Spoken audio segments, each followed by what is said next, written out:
definition of success is a little bit different. For sure.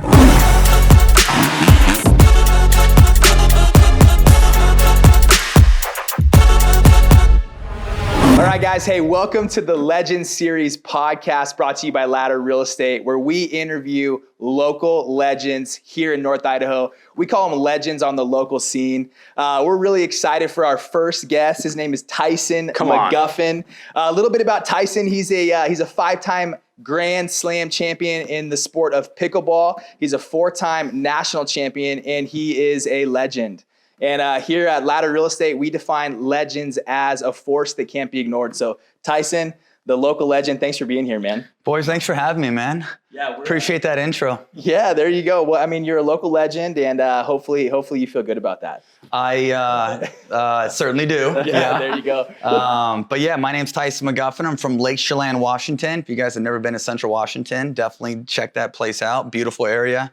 Played college tennis growing up, grew up as a wrestler, which led to college tennis. And then I came to the dark side, started playing this silly game called pickleball, and fell in love with it. Won a couple Grand Slams, won a couple national titles, and yeah, you did. Also own a camp business. It's called Tyson McGuffin Signature PB Camps. I have an established YouTube channel with my podcast called the McGuffin Show, and then I also have some educational videos on there. But happy to be here, boys. Yeah, awesome, man. That's awesome. Yeah, well, thank you, man. I love, I was looking on your website, and we talk about, you said you have 3 pillars. So I'd love for you to talk a little bit about what your 3 pillars are. Yeah, for sure. In your world. So, my biggest support system is my family, is my wife. I'm a father of 4, and my wife, her name's Megan McGuffin.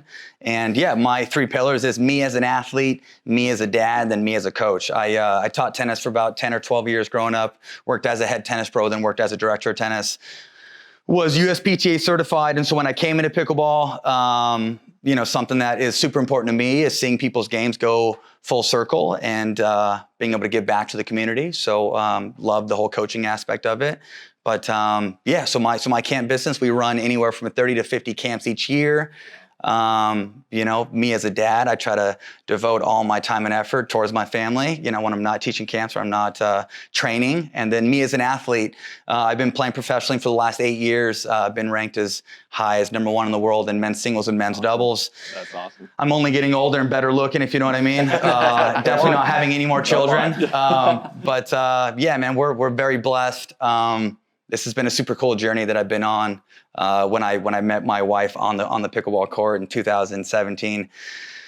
Here we are 5 years later. I never thought I'd be in this position, that's for sure. The sport's only getting more developed. The sport's only getting more polished. The first couple years that I played professionally, there was peanuts for prize money. It was live stream on YouTube, or it was like live stream on people's phones on Facebook, and the production wasn't all that great. And now, the tour that I play on is called the PPA, and they have TV deals with Fox Sports 2, with ESPN, with Tennis Channel and stuff like that. So the landscape and just everything in pickleball is starting to really look a lot different.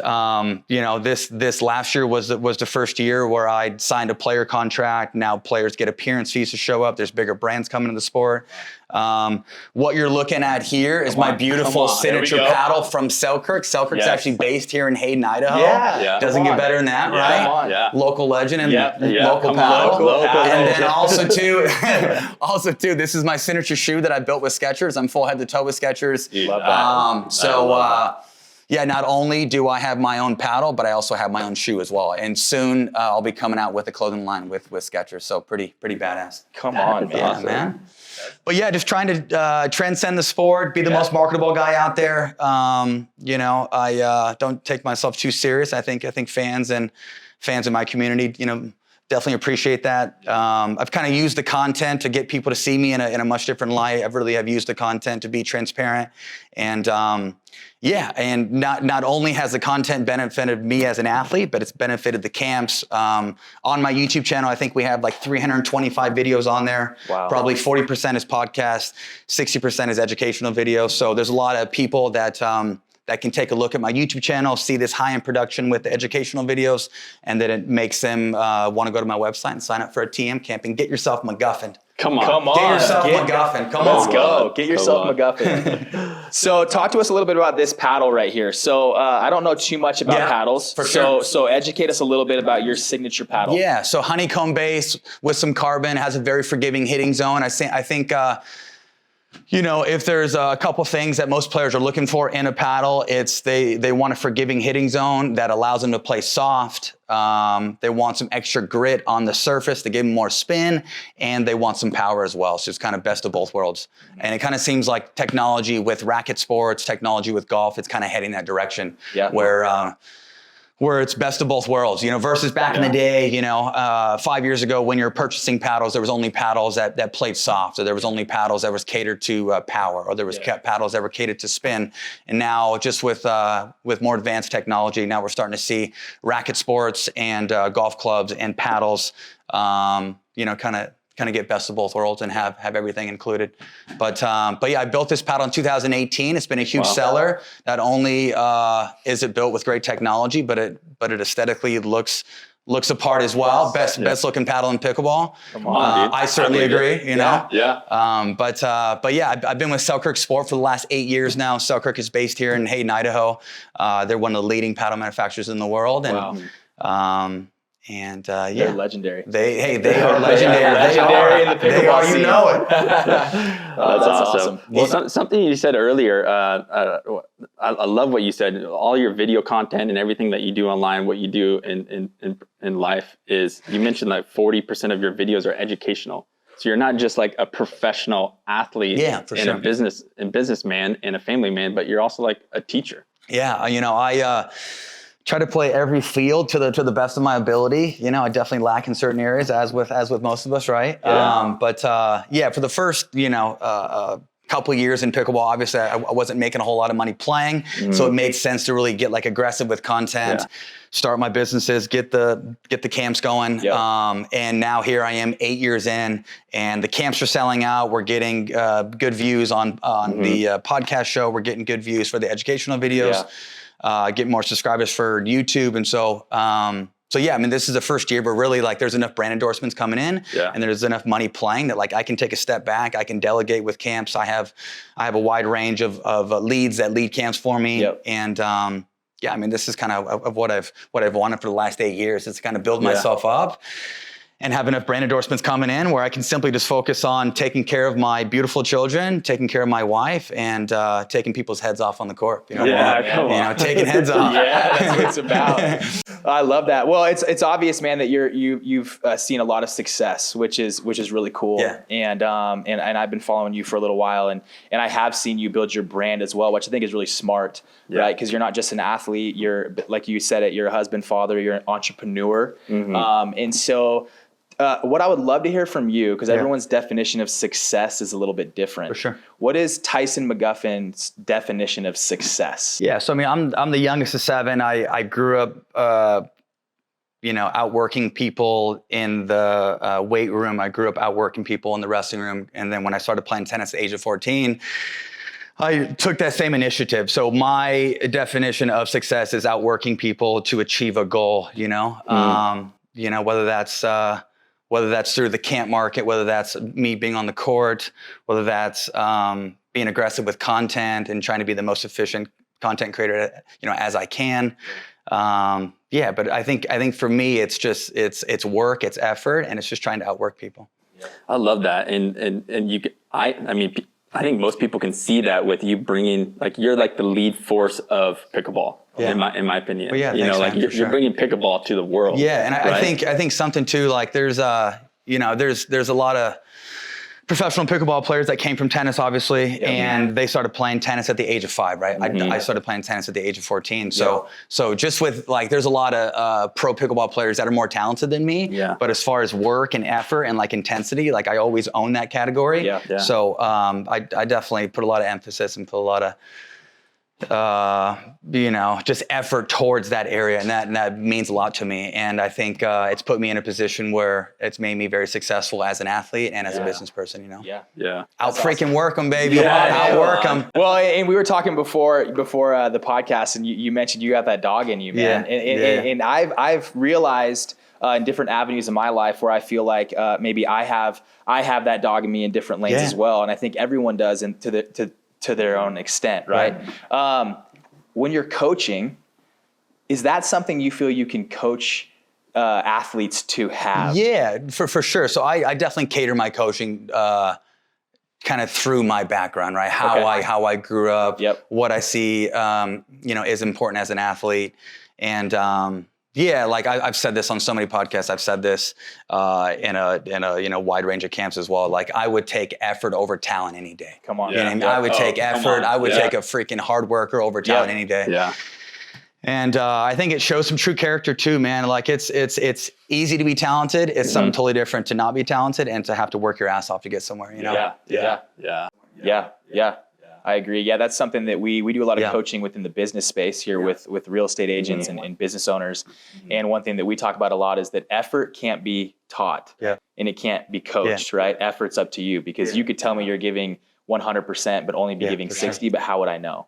Right? And so I love that you say that, because you're always looking for people to give more effort, because talent, skill set can be taught and coached, which I think is really cool. Yeah. So, okay. One other thing we'd like to know that I think would give us some insight is what is one thing that you know now, 8 years into your professional career, that you wish you would have known when you started, or that would have been helpful to have known when you started your career? I'm going to go all the way back here. Like youngest of 7, I was corrupted at a very young age. For sure. I didn't give two shits in high school. I just coasted, man. I just coasted. GPA was like a 2.5, 2.0. I just made it through just so I could play sports. When I made it to college, played a couple years of junior college tennis, barely went to class, didn't apply myself at all. So if I was to do it over again, honestly, I would spend more time just being a better student and like growing up the right way, and surrounding myself with a much better crowd, and getting the most out of school. And when I went to college, same thing, but just I think have like a better foundation growing up, and I think with where I'm at now, I've definitely come leaps and bounds from where I used to be, and I give a lot of credit to my wife for that. But I think just having a better mindset in high school, being a bit more like mature in high school. So I had my first kid when I was 24. It was a slap in the face. I wasn't ready to be a dad. I think most people, or I think most guys really aren't ready to be a dad that very first time. But it made me a man. It put some hair on my chest. It made me wake up. It cleaned up my life. Made me a much more disciplined person. And honestly, I think if I didn't have a kid that age, I would not be in the position that I am today. So kids and just my family in general it's been a huge part of my success, and not only my family but my wife. My wife plays a vital part in all my businesses. She's like the hawk looking down, managing everything. So I give a lot of credit to this pretty lady over here. That's you got it. You got it. Every legend is the real legend. You know it. I'm the personality. I'm the face. Come on. She's the work. That's awesome, man. Cool.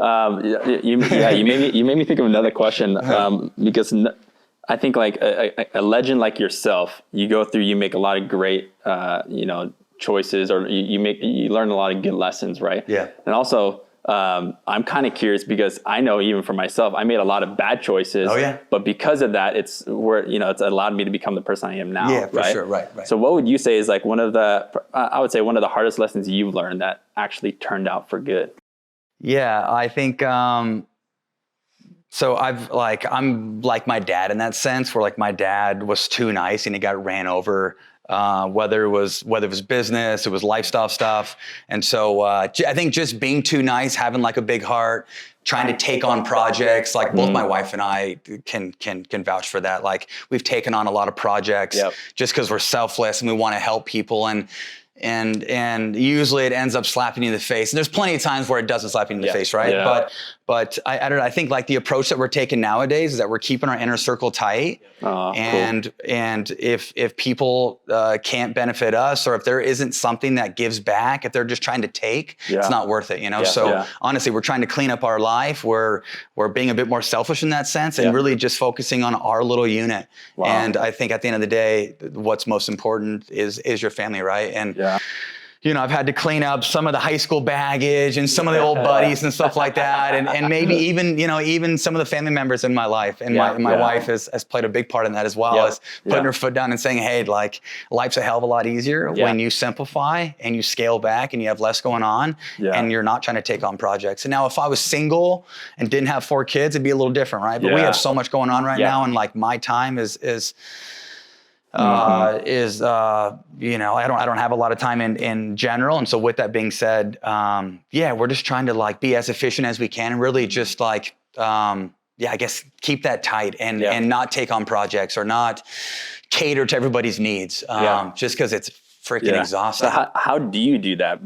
You know, because I mean, it sounds like you do a lot, but at the same time, you do everything really well, right? So how do you balance like your professional, being a professional athlete, business owner, entrepreneur, and then a family guy? Like, how do you go about that? Routine is necessary. Routine. I have no moderation in life. So no, routine is huge for me. So, I mean, honestly, like when I'm like, my day kind of consists of getting up at 5 a.m., taking all my supplements, getting in my hot tub, doing like 5 minutes of meditation. And then I'll usually hop on my phone, check in with all my departments, check in with content department, check in with my camp administrator. Even though it's 5 a.m., she lives in Myrtle Beach, so she's 3 hours ahead, so I can check in. My content creator lives in Florida, so he's 3 hours ahead. So honestly, like I kind of use that hour in the hot tub to check in with all my departments, go through YouTube, run through all my YouTube comments, run through all my socials, do all my comments on all my socials. And then I'll usually go to practice from 6 to 8. After practice, I'll go work out from 9 to 11. I'll usually do hot yoga here in town from like 12 to 1, and then go home, do some recovery stuff, meet with my wife for like an hour just to kind of check in on certain departments, check in with my agent as well. But honestly, for me, it's having a routine. It's having a wife that like manages all that as well. It takes a village. Like we have a full-time nanny as well that takes care of the kids. There's no way we could do it ourselves. Good luck. Good luck. We would run away. We would run away. No. We tried to do things ourselves for the first couple of years, and it just got to a point where like we weren't spending quality time together. There was way too much going on. The kids weren't really getting the best of us, and so. Now I feel like there's such a good balance of like, we have people in certain apartments, we have the full-time nanny, even though we're not with our kids all day long, when we are with our kids, it's quality time, and we're not like burnt and we're not spent, like we can actually give back. And so I think it's routine. It's having smart, educated people around you that make you look good. You know, it's true. I think just keep pushing along, you know? So. I love, because everything I just heard you say flows or stems from the 3 pillars in your life. Right. And so how important was it for you to gain clarity on those pillars? Right. Because what I find in the business world, but even, I mean, same here, entrepreneur, not a professional athlete, but athlete nonetheless. Come on. And come on, let's go. Come on, dude. Hey, this is it. Hey, I'm coming on tour. So it's you know, but what I found is without having clarity on what those pillars are, it's easy to just say yes to everything. No, right. And so I mean, you shared a little bit, but how long have you actually had clarity on these are the 3 pillars in our life, and everything that we do is going to flow from one of these or pour back into? Right. Honestly, like right before COVID is when I put my big boy pants on. Like I was working for somebody else. I was working for a different camp department, didn't have the YouTube channel. So I think like starting in 2020, I got a really good sense of, hey, like this is the direction I'm going. I'm gonna meet with a videographer here in town. I'm gonna crank on a bunch of educational videos. I'm gonna buy the podcast equipment, and I'm gonna really use free content. I'm gonna build the YouTube channel up, and I'm gonna have the best content out there, and I'm gonna use that to really use it as a feeder program to get people to sign up for camps, right? Yeah.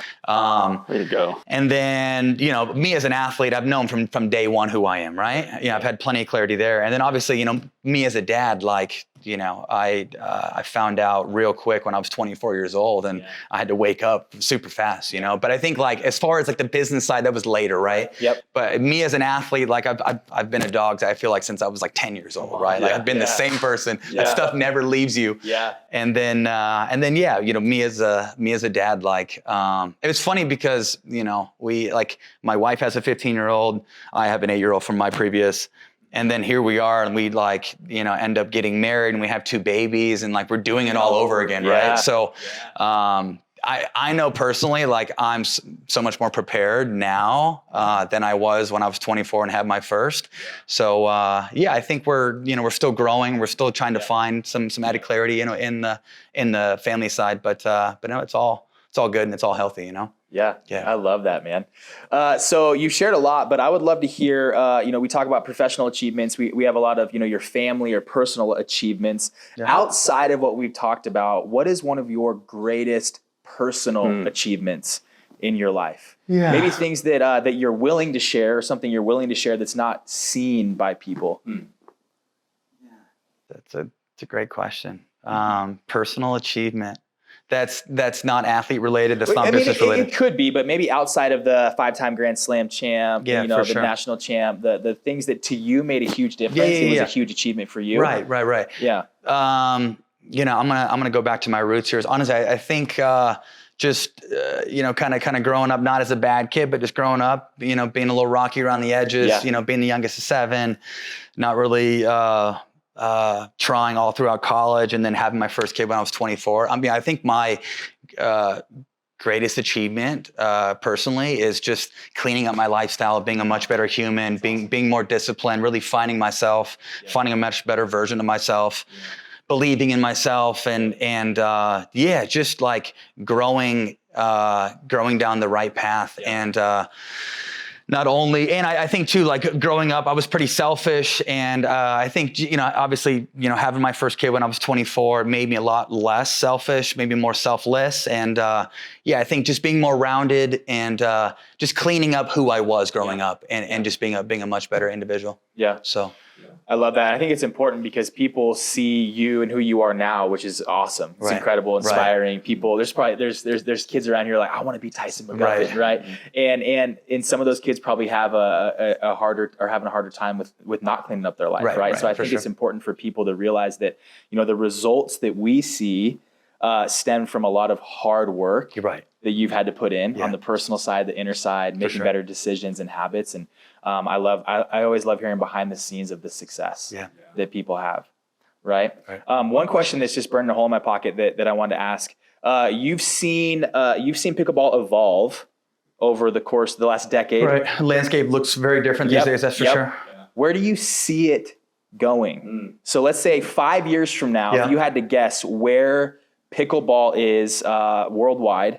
What do you see the landscape like at that point? I definitely, like right now, I don't think it's a true spectator sport. So I definitely see it being more of a spectator sport here in 5 years. I definitely see it in the Olympics. There's this stat going around, and it's saying that by 2030, there's going to be 40 million players, which is insane. Right now, there's like 6 million players. Yeah. Wow. So like the growth of pickleball it's going to be insane. Yeah. I think there's going to be standalone pickleball facilities nationwide. They're already being built right now, but I think come 5 years down the road, there's going to be hundreds. I think tennis clubs nationwide are going to fully embrace pickleball. They're going to start bringing pickleball into their tennis clubs. It's going to be half tennis, half pickle. Yeah. I think with the sport being so easy to play, and with all these celebrities really jumping in the game, there's this league called Major League Pickleball, and all these bigwig team owners are buying teams.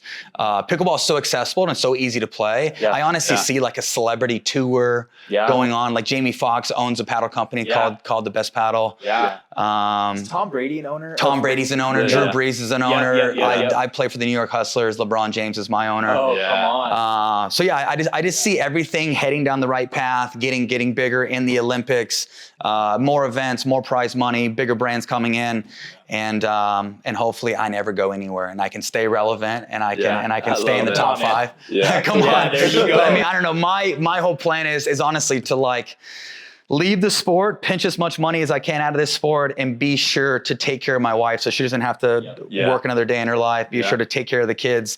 And even though I am one of the pioneers, I am one of the veterans.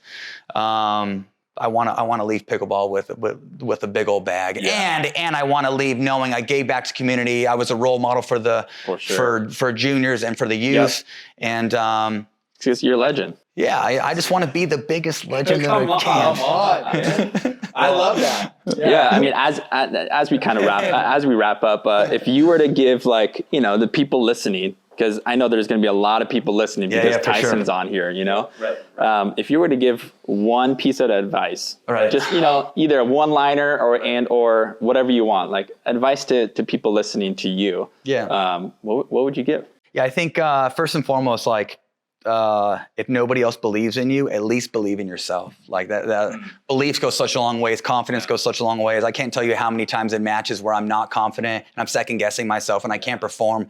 Or if I bring the other mindset where I'm like 10% delusional and I can beat everybody and I put myself way up here, usually good things come. So I think that is huge, whether it's life, business, lifestyle, and then a quote that I live by is sink or swim, and I always swim. It doesn't matter. It doesn't matter how tough life gets. It doesn't matter who you're playing. Believe in yourself and always see yourself swimming. Wow, that's awesome. Well, I think you did say it in the beginning, but if people were to find you, for sure. Beautiful. Let them know. Beautiful. Find me on my socials. You can find me at Tyson McGuffin on Instagram and on Facebook. I also have a camps page on Instagram and on Facebook. It's called Tyson McGuffin Signature PB Camps. I also have a TikTok channel called Tyson McGuffin. My website, if you guys want to sign up for camps, is TysonMcGuffin.com. I have a newsletter that gets blasted out every Thursday. You can subscribe on my website.